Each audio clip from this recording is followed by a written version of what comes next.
It is day number 17th of the self-quarantine today. As you can see, I'm already ready. I got my gloves, I got my mask on. I'm actually going to get to a walk. I'm going to the Salvation Army building that's really close from my vicinity here in Los Angeles, South Central.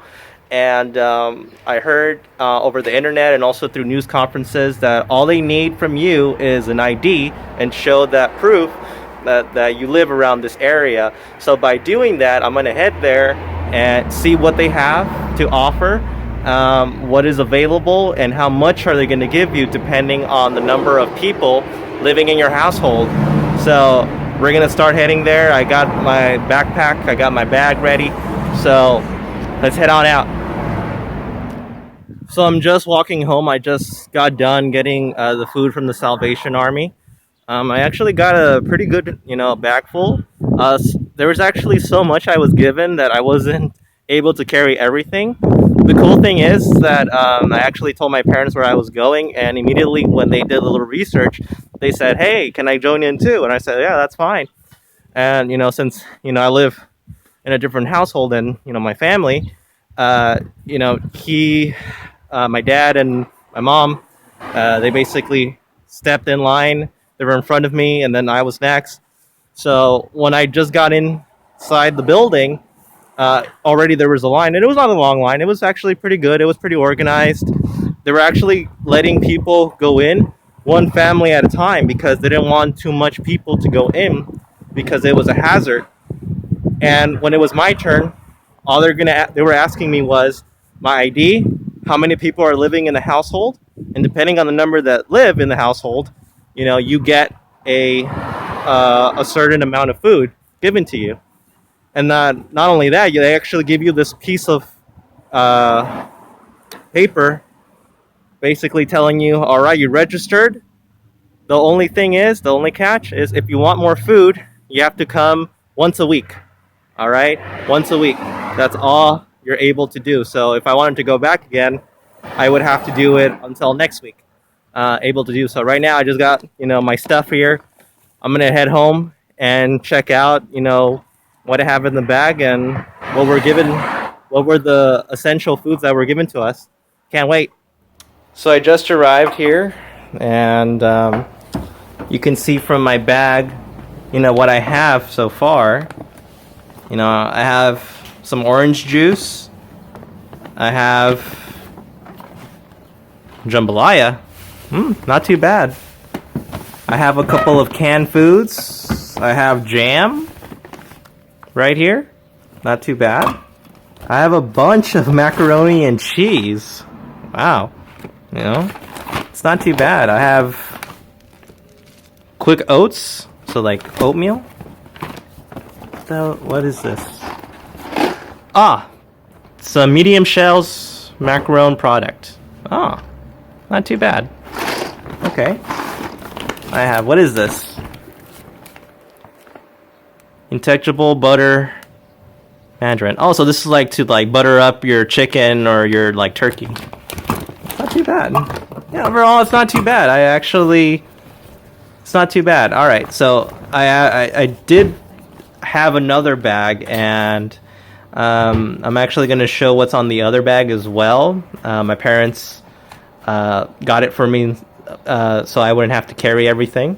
So I'm going to move it to the next section, see where it's at. I think it's on the table. All right, so this is the other bag that I got, for two people. It's not too bad, actually. Some of the canned foods. So we got cream mushroom.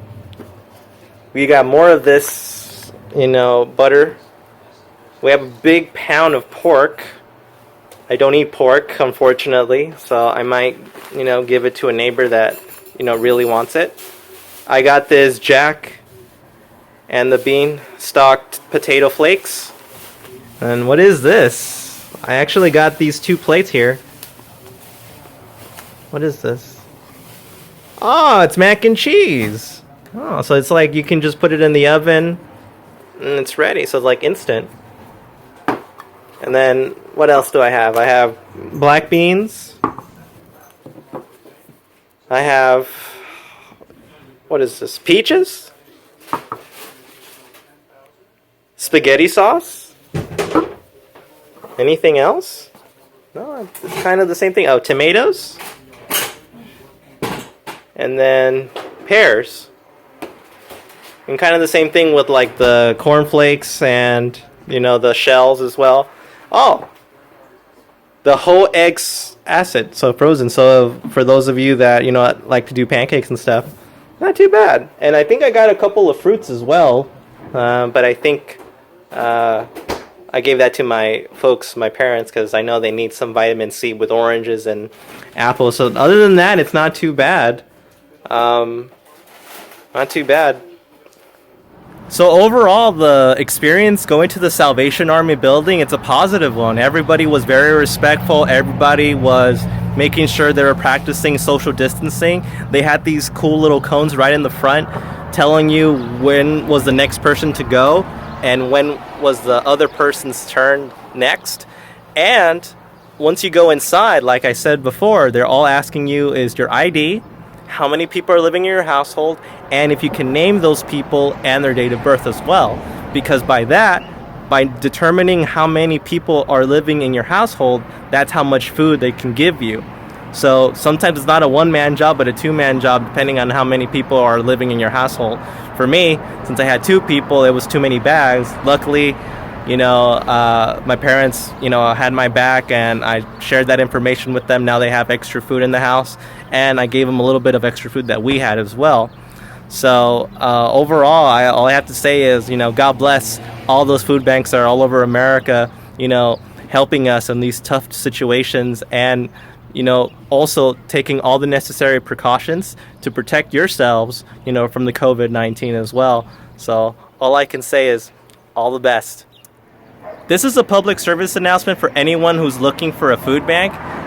If you don't know where one is or you're looking for one, go to the website, go to lafoodbank.org, click on Find Food, scroll all the way down, click Location, type in your zip code, and it will show you all the food banks that are available around your neighborhood. So again, go to lafoodbank.org, click on Find Food, scroll all the way down, click Location, type in your zip code, and it will show you all the food banks that are near you in a 5-mile radius. And I hope this helps. An update of the coronavirus epidemic here in Los Angeles. The governor of California just issued a new initiative of trying to boost more morale for the hospitals all in the state of California. So far, he said in his new initiative that for anyone that has been working in the medical field in the past couple of years and have moved away from it, if you are a medical student that is about to graduate from medical school, if you have any type of experience in the medical field, we need you. We need you to be in the hospitals to help out, because it's going to be all hands on deck, and we need every able-bodied person to help for this pandemic. He is taking a little bit of the notes from New York, because the governor of New York also did the same thing, doing that initiative. And in New York right now, the situation is getting worse and worse. It's the epicenter of the virus here in the United States, and it's looking like April, we're going to look at a big surge of cases and infections of the COVID-19. So every person that has any experience in the medical field will help. And also talking globally, so far they said that it's 750,000 people that have been infected with the coronavirus so far. Huge number, and the death toll is still rising, unfortunately. So we're still not over yet. It's still at the early beginnings of the COVID-19 epidemic. So we have to do our best. We all have to do our part. We all have to make sure we stay safe. Staying home saves lives, and it also saves the lives of the medical workers. So just do your part. Staying home saves lives. And lastly, everyone, make sure you stay safe, be calm, stay kind, be strong, have faith.